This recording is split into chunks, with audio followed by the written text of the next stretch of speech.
selamat pagi anak-anak. Pada pagi hari ini kita akan mempelajari tentang teks berita. Baik, untuk hari ini siapa yang tidak masuk? Ada yang tidak masuk hari ini?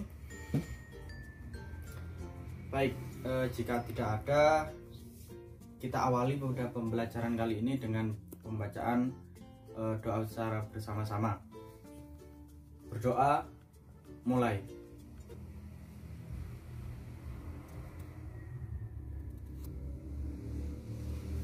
Baik, selesai. Untuk pembelajaran pada pagi hari ini, kita akan mempelajari tentang teks berita. Tujuan pembelajaran pada pagi hari ini adalah menemukan isi. Yang pertama adalah menemukan isi berdasarkan struktur teks berita secara benar. Yang kedua, menemukan unsur kebahasaan teks berita secara benar. Untuk materi yang akan diajarkan pada pagi hari ini, diantaranya yang pertama adalah pengertian teks berita, tujuan teks berita, struktur teks berita, dan unsur kebahasaan teks berita. Untuk media dan alat yang digunakan untuk pada sumber belajar kali ini, yang pertama adalah laptop sebagai bahan utama, yang kedua teks berita, yang ketiga buku teks bahasa Indonesia kelas 8, koran, TV, dan sumber belajar yang lainnya. Kompetensi inti yang kita pelajari pada kali ini yang pertama meliputi menghargai dan menghayati ajaran agama yang dianut. Yang kedua, menghargai dan menghayati perilaku jujur, disiplin, santun, percaya diri, peduli, dan bertanggung jawab dalam berinteraksi secara efektif sesuai dengan perkembangan anak di lingkungan keluarga, sekolah, masyarakat, dan lingkungan alam sekitar, bangsa, negara, dan kawasan regional.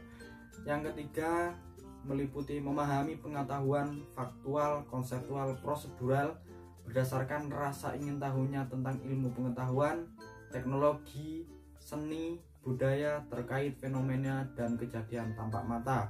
Yang keempat, mencoba mengolah dan menyaji dalam ranah konkret, mengurai, merangkai, memodifikasi, dan membuat ranah abstraknya, meliputi membaca, menghitung, menggambar, dan mengarang sesuai dengan yang dipelajari di sekolah dan sumber lain yang sama dalam sudut pandang atau teori. Untuk kompetensi yang akan kita tuju pada pagi hari ini, yang pertama adalah ada kompetensi dasar. Pada kompetensi dasar ini terletak pada 3.2, di mana kompetensinya yaitu meliputi menelaah struktur dan kebahasaan teks berita, membanggakan dan memotivasi yang didengar dan dibaca. Untuk indikator 4.2-nya menyajikan data dan informasi dalam bentuk berita secara lisan dan tulis dengan memperhatikan struktur kebahasaan atau aspek lisan, lafal, intonasi, mimik, dan kinesik. IPK, yang dimaksud dengan IPK yakni indikator pencapaian kompetensinya 3.2.1. Yang pertama adalah menemukan isi berdasarkan struktur teks berita. 3.2.2 menemukan unsur kebahasaan teks berita. 3.2.3 menjawab pertanyaan tentang isi berdasarkan struktur teks berita. 3.2.4 menjawab pertanyaan tentang unsur kebahasaan teks berita. Untuk kompetensi dasar 4.2-nya 4.2.1 indikatornya menemukan data dan informasi sebuah berita. 4.2.2 menyampaikan data dan informasi dalam bentuk teks berita. Yang terakhir adalah 4.2.3 menyunting teks berita. Anak-anak, sesi kali ini yakni untuk teks beritanya, silakan anak-anak mencari tentang referensi tentang judul berita yang seperti ini dengan judul perkembangan coronavirus disease 19 di Indonesia maupun dunia. Baik, yang pertama kalian mencari teks berita yang terkait dengan perkembangan COVID-19 di Indonesia melalui media yang anak-anak pakai, diantaranya melalui handphone Anda yang diwajibkan untuk mempunyai sistem internet. Anak-anak, pada minggu kemarin kita sudah mempelajari secara singkat apa itu teks berita.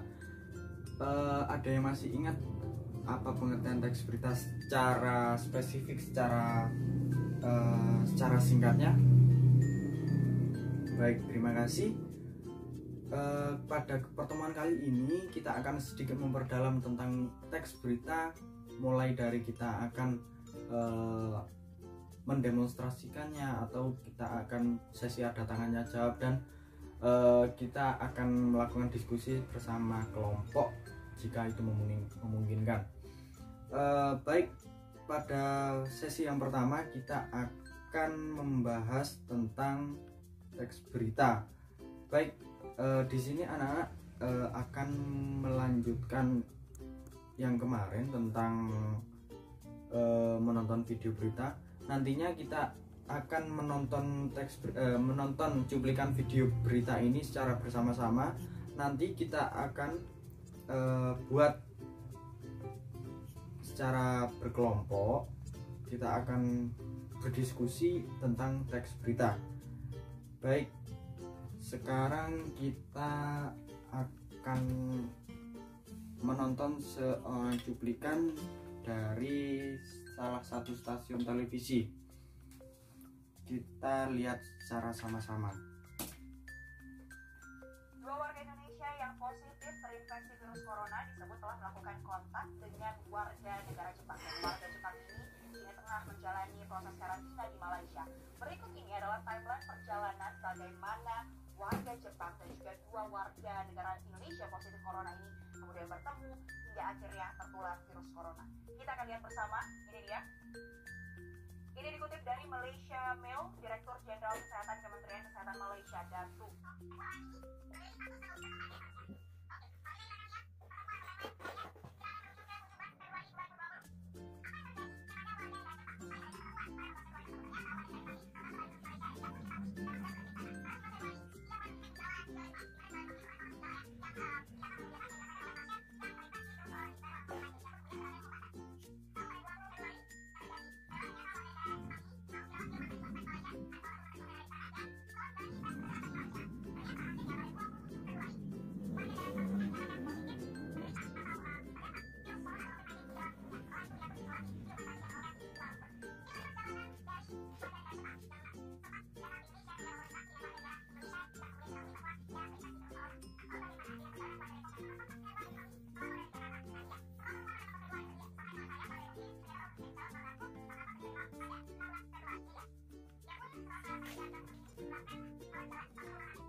Anak-anak, setelah anak-anak melihat cuplikan video teks berita yang telah dibacakan oleh salah satu pembawa berita di salah satu stasiun televisi tersebut, untuk kali ini silahkan saya menugaskan, tolong cari makna berita dari yang telah disampaikan oleh pembawa berita.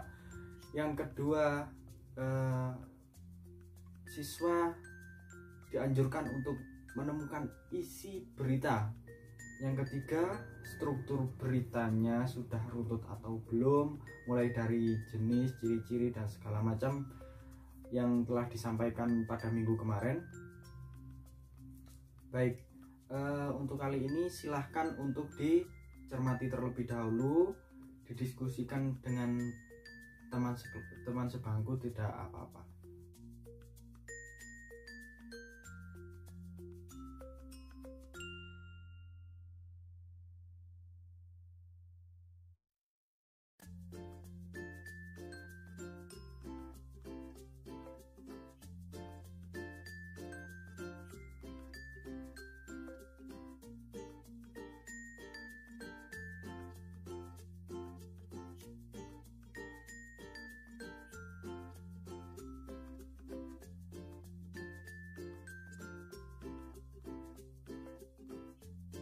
Baik, setelah kita melewati sesi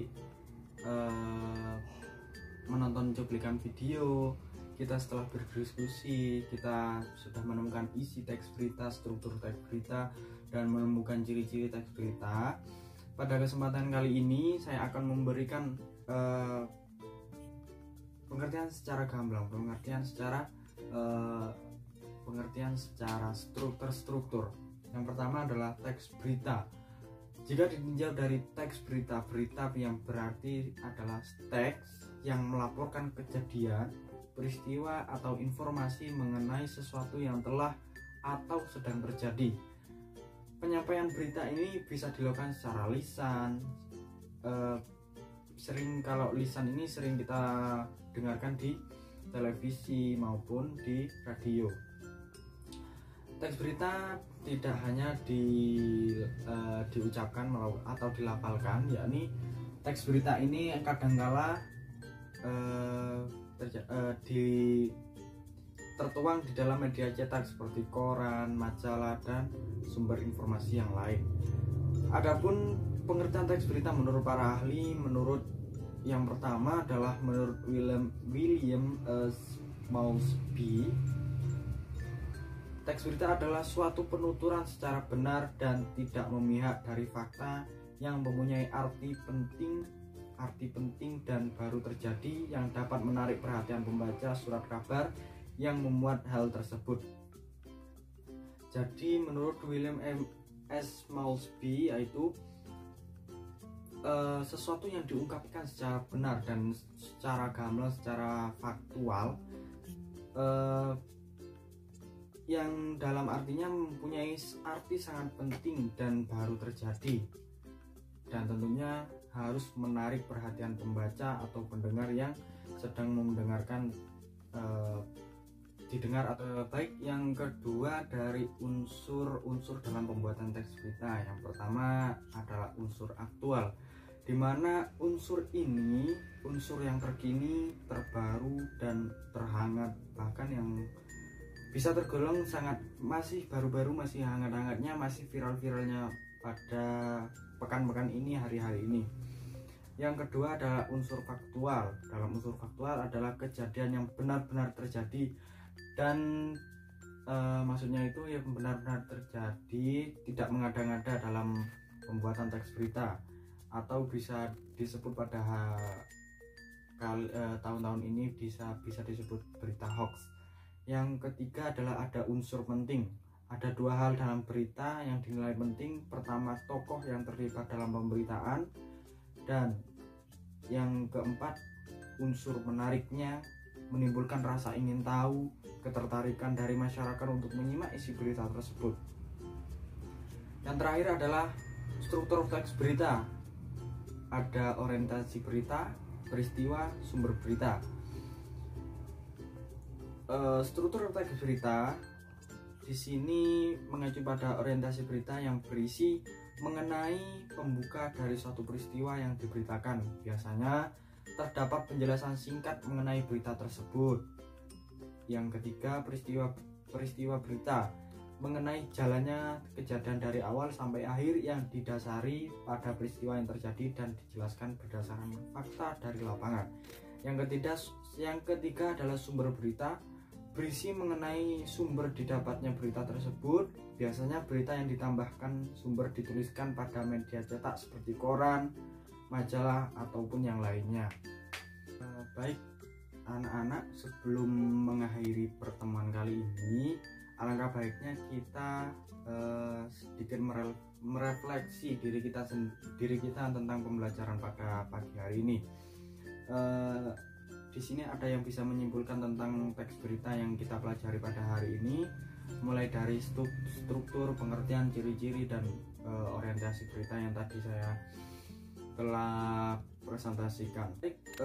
Pada minggu yang akan datang, berhubung teks berita ini pembelajarannya sangat detail, sangat diperlukan dalam bahasa Indonesia.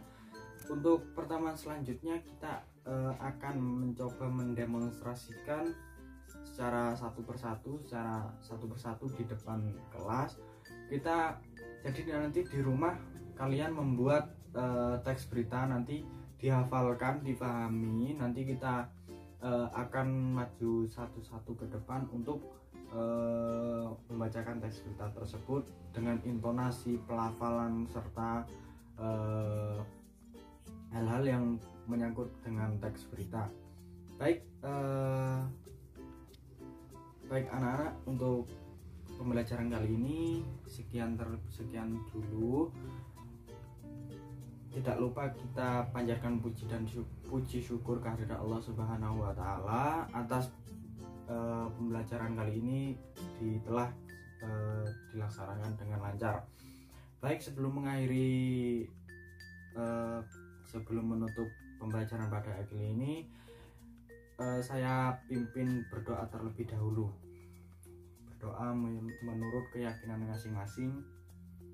Berdoa mulai.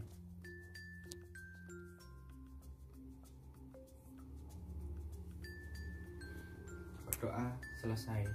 Baik, sekian dari saya. Apabila ada kesalahan, wabillahi taufiq wal hidayah. Wassalamualaikum warahmatullahi wabarakatuh.